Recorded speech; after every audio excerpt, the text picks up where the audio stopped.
উনি কতটুকু নির্বাচনে সক্ষম হবেন, মানে এই পরিস্থিতিতে আমরা ধরেন আওয়ামী লীগের সচিব, আওয়ামী লীগের সেনা অফিসার, আওয়ামী লীগের পুলিশ কর্মকর্তা, আওয়ামী লীগের মাস্টার, সব প্রত্যেকে মানে ধরেন যারা 3-4টা নির্বাচনের অভিজ্ঞতা সম্পন্ন, মানে রিগড নির্বাচনের অভিজ্ঞতা সম্পন্ন, তারা প্রত্যেকেই স্ব জায়গায় বহাল। আপনি কোথাও টাচ করেন নাই। আপনি কি শাস্তে চাচ্ছেন? আপনি কিভাবে একটা সুষ্ঠু নির্বাচনে আদৌ কি সক্ষম হবেন? এই প্রশ্নগুলো তো আসছে দাদা এখন। আচ্ছা, একটা জিনিস বলেন কনক, আমি বলি, মানে এটা উইথ অল ডিউ রেসপেক্ট, মানে আমি তো মাঝে মাঝে খেপে যাই, তো এখন করার কিছু নাই, এটাই আমার নেচার আর কি। তো রাষ্ট্র নিয়ে, সরকার নিয়ে, সংস্কার নিয়ে কনক, আপনার একটা চিন্তা আছে না বলেন তো? আপনি এতদিন কাজ করছেন না? হ্যাঁ ইলিয়াস, তোমার একটা চিন্তা আছে না? এতদিন কাজ করছো না যে রাষ্ট্রটা কিরকম হবে, করা উচিত আছে? ইয়েস অর নো বলো, আছে? মিউট হয়ে আছো। অবশ্যই। প্রফেসর ইউনূসের সরকারের সংস্কার কমিশন আমাদের সাথে বসে আধা ঘন্টা কথা বলছে, আমারও আছে, আধা ঘন্টা কথা বলছে। আচ্ছা বলেন তো, আপনারা তো এতদিন ধরে লড়াই করছেন, সংগ্রাম করছেন, যেরকমই করেন, যতটুকুই করেন, করছেন তো, আপনারা বলেন তো আপনাদের চিন্তা কি আগামী রাষ্ট্রটা নিয়ে, সংস্কার নিয়ে, সংবিধান নিয়ে? কেউ কিছু বলছে? নির্বাচন কমিশন নিয়ে কেউ বলছে? একজন বলছে? কেউ বলে নাই। কেন বলেনি? মানে কি আমাদের মাথায় বুদ্ধি নাই? আমাদের লেখাপড়া করি না আমরা? নাকি আমরা পার্ট অফ রেভলিউশন না? নাকি আমরা কিছু বুঝি না? নাকি আমরা মূর্খতা?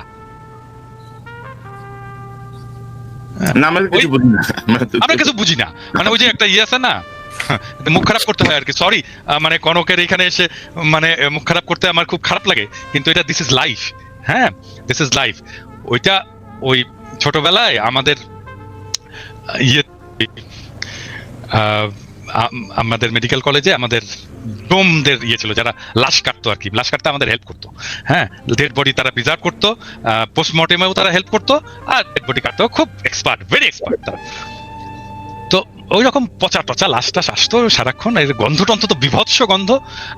তো ওরা সারাক্ষণ টাল হয়ে থাকতো, মাল খেয়ে টাল হয়ে থাকতো আর কি। হ্যাঁ, তো ওর একজন, এবং তারা খুব দার্শনিক কথা বলতো মাঝে মাঝে। হ্যাঁ, এত দার্শনিক কথা বলতো না, এগুলো যারা শোনেনি তারা ওই লাইফের ওই ফিলোসফি গুলো জানে না আর কি। তো বড় লোক এবং গরিব, এদের মধ্যে যে তফাৎ, এইটা সে কিভাবে এক্সপ্রেস করতো সেই ডোম আমাদেরকে। হ্যাঁ, তো সরি ফর মাই ল্যাঙ্গুয়েজ, এখানে মিউট করা যাবে না, বাট আমি তারপরেও এটাকে বলতে বাধ্য হচ্ছি, কারণ this is philosophy, this is life. সে বলতো যে ভাই, আমরা শাক খাই, পেতনি লাগাই, আর ভূত হয়, আর উনারা সোনা খায়, পরি লাগায়, আর মাল হয়। তো এই যে সরকার, এই যে প্রফেসর ইউনূসের সরকার, এইখানে দরকার সোনা খাওয়া লোক, যারা পরি লাগিয়েছে এবং যারা মাল পয়দা করেছে, তাদেরকে দরকার প্রফেসর ইউনূসের সরকারের। আর আমরা, আমাদের বাপেরা শাক খেয়েছে, পেতনি লাগিয়েছে, আমরা ভূত হয়েছি। আমাদের কি?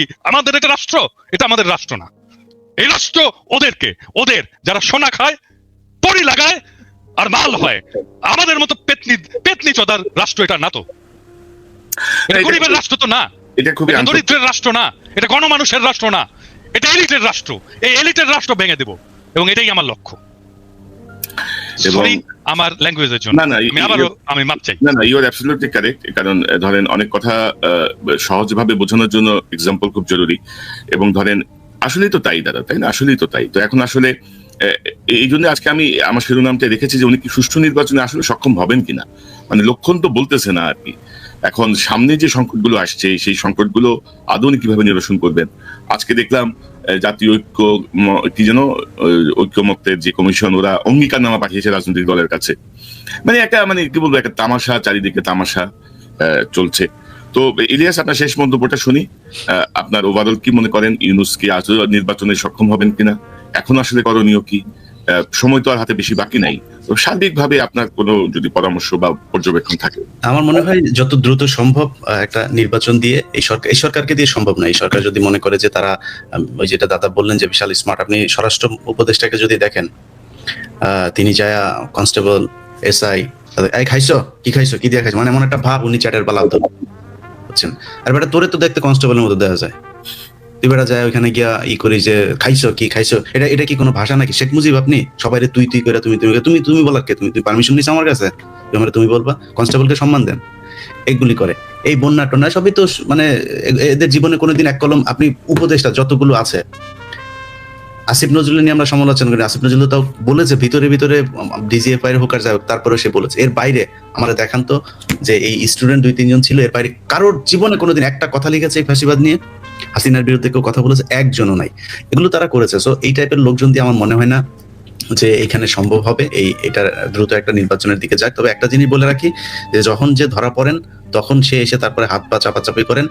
এই হাত পা চাপাচাপি যেদিন চেয়ারটা থাকবে না তারপরে দিন থাকবে না। চেয়ার থাকা পর্যন্ত যদি কাজ শেষ করে না যাইতে পারেন, যেদিন চেয়ার পাশার নিচে থেকে চলে যাবে তারপরের দিন থেকে পাশার চামড়া উঠানো শুরু হবে। আমি আমার ব্যক্তিগতভাবে যদি মনে করেন, আমি সরাসরি বলি যে অনেকেই আবার বলবেন যে আমি বিএনপি টিএনপি করি, ভাই এখনো পর্যন্ত আমাদের দেশের বিরুদ্ধে এই যে জঙ্গি একটা এই কার্ড কিন্তু এখনো আওয়ামী লীগ বিভিন্ন জায়গায় খেলে যাচ্ছেন।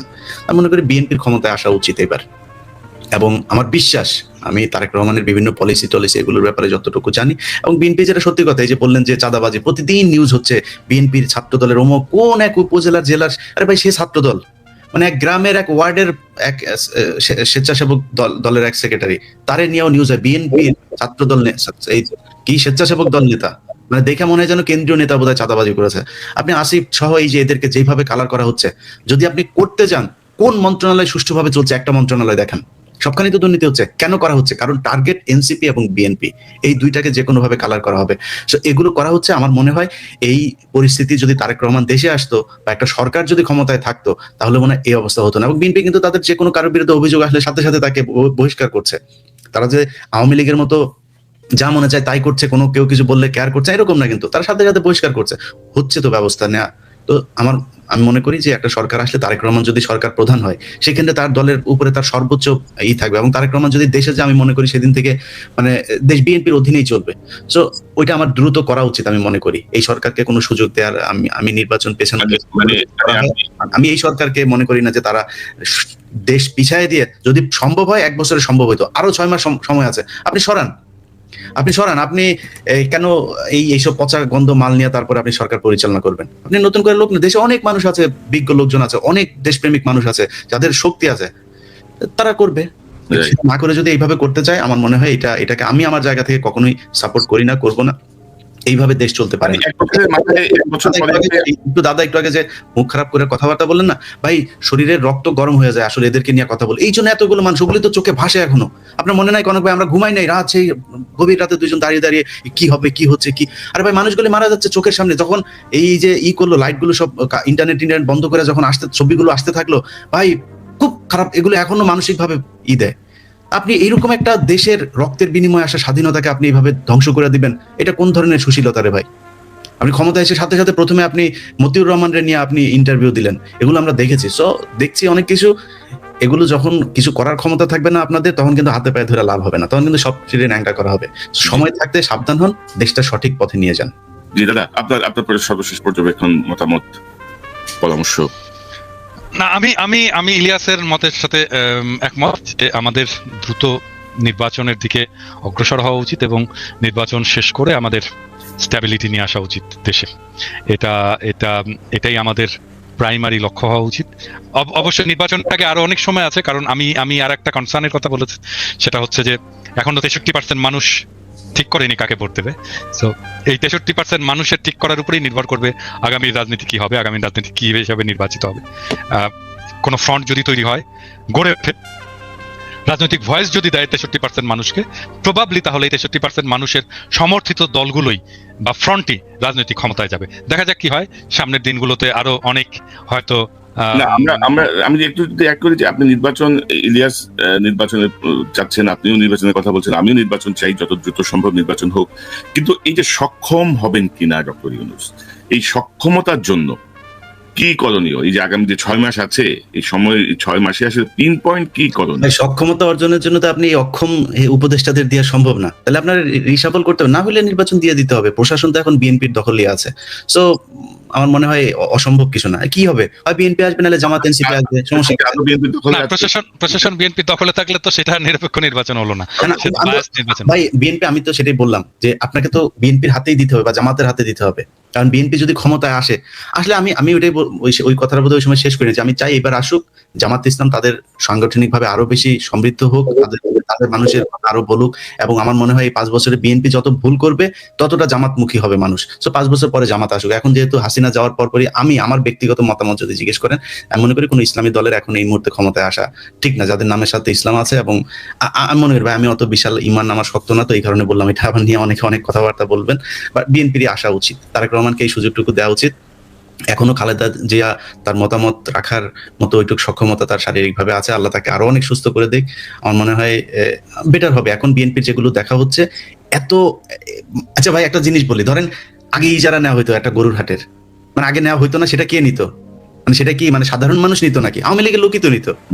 এখন সমস্যাটা হচ্ছে আপনার তো কোনো সরকার নাই, কোনো প্রশাসন নাই, নিয়ম নাই, শৃঙ্খলা নাই, বিএনপির 3 গ্রুপ যা ঠেলাঠেলি করছে। এখন হঠাৎ করে আসে চাঁদাবাজি হয় নাই কবে? মানে এই যে ট্রাক আসে ঢাকায়, কোনোদিন কি একদিনের জন্য কি বন্ধ ছিল আপনি বলেন তো? এখনো হয়। আমি এটার সমর্থনে কথা বলছি না, কিন্তু হয়তো হতো। 5 আগস্টের পরে কয়েকদিন বন্ধ ছিল। ওইটা তো অন্য জিনিস। ওই সময় তো কিছুই ছিল না।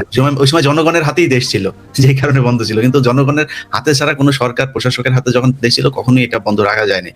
হয়তো মিলিটারি কিছু সময় 1/11 কিছু সময়টাতেই ছিল, কিছু ভালো সময় ছিল।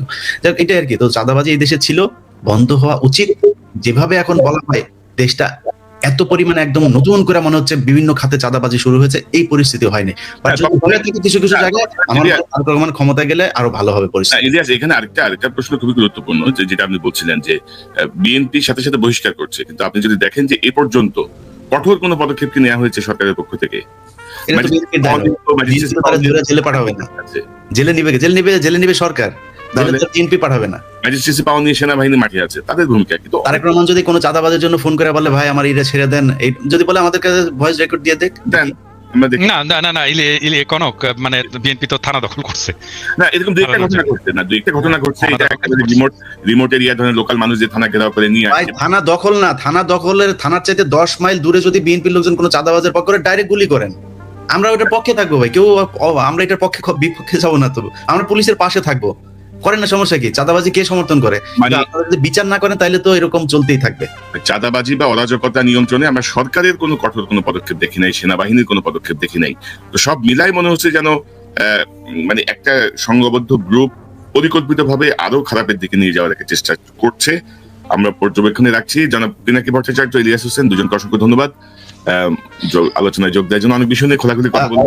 দাদার জন্য সবাই দোয়া করেন, দাদা শারীরিকভাবে অসুস্থ।